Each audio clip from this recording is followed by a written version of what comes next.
మనందరికీ తెలిసిన విషయమే, గత కొన్ని రోజులుగా మెడికో ప్రియాంక మీద జరిగినటువంటి అఘాయిత్యాన్ని ఒక ప్రమాదవశాత్తు జరిగినటువంటి యాక్సిడెంట్గా చిత్రీకరిస్తూ ప్రస్తుత కూటమి ప్రభుత్వం చేస్తున్నటువంటి అసత్య ప్రచారాలు అన్నీ కూడా మనం చూస్తూనే ఉన్నాము. అసలు ఘటన జరిగిన తర్వాత 2-3 రోజుల వరకు ఈ వార్త బయటికి తెలియకుండా ఆపిన దాని వెనక ఉన్నది ఎవరు? ఈ రోజున నిందితుడిని పోలీస్ స్టేషన్లోంచి హుటాహుటిన బెయిల్ ఇచ్చి బయటికి తీసుకెళ్లాలని ప్రయత్నించడం వెనక ఉన్నది ఎవరు? ఈరోజు ఈ కుటుంబానికి ఇంత అన్యాయం జరుగుతున్నా కూడా ఆ లోకల్ అధికారులు కావచ్చు, అక్కడ ఉన్నటువంటి పోలీస్ డిపార్ట్మెంట్ కావచ్చు, దీన్ని సీరియస్గా తీసుకోకపోవడం వెనక ఉన్న కారణం ఎవరు? ఇవన్నీ కూడా అతి త్వరలో బయటికి తీసుకొచ్చే విధంగా వైఎస్ఆర్ కాంగ్రెస్ పార్టీ అడుగులు ముందుకేస్తోంది. ఈ రోజున హైదరాబాద్లో చికిత్స పొందుతున్నటువంటి ప్రియాంక గారిని చూడడానికి మేము వచ్చినప్పుడు విన్న వార్త నిజంగా కలిసివేసింది. ఆవిడ మన మధ్య లేరు. మేము వచ్చేసరికే మార్చురీకి తరలించడం జరిగింది. మార్చురీకి కూడా వెళ్ళి మన ఎర్రగొండపాలెం ఎమ్మెల్యే చంద్రశేఖర్ అన్న మేము ఇద్దరం వెళ్ళి జగనన్న గారి ఆదేశాల మేరకు ఆమెను చూసి వారి కుటుంబ సభ్యుల్ని పరామర్శించి ధైర్యం చెప్పడం జరిగింది.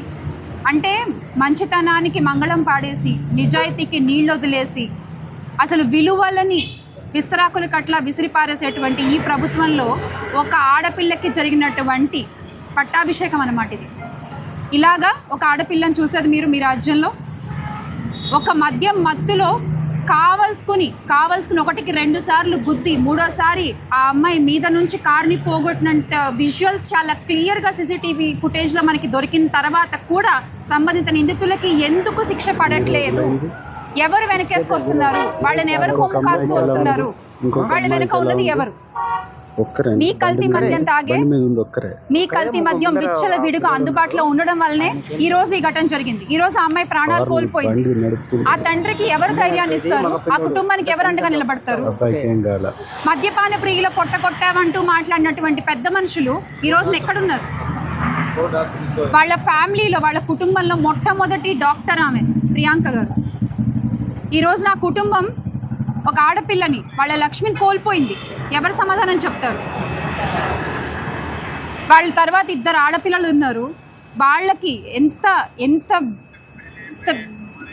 ఈ ఘటన ఎదుర్కోవడానికి వాళ్ళకి నిజంగా ఈ రోజున వాళ్ళు మాతో మాట్లాడుతుంటే వాళ్ళ బాధ విని మాకు గుండె తరుపుపోతున్నటువంటి పరిస్థితి. మరి రాష్ట్ర హోంమంత్రి గారు రాష్ట్రంలో ఇంత జరుగుతుంటే మహిళా హోంమంత్రి ఆవిడ ఎందుకు ఏం మాట్లాడట్లేదు?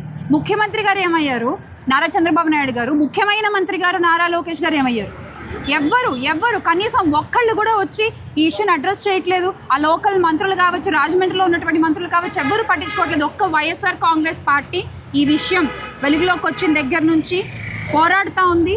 అలాగే వైఎస్ జగన్మోహన్ రెడ్డి గారు కూడా ఈ వార్త విన్న తర్వాత హుటాహుటిన మీరు ఇమీడియట్గా హైదరాబాద్లో ఉన్న వాళ్ళు వెళ్ళి ఆమెను చూసి రండి, ఆ కుటుంబాన్ని ధైర్యాన్ని ఇచ్చిరండి అని చెప్పి పంపిస్తే ఇవాళ మన ఎర్రగొండపాలెం ఎమ్మెల్యే గారు తాటిపల్లి చంద్రశేఖరన్తో పాటు నేను కూడా ఇక్కడికి రావడం జరిగింది.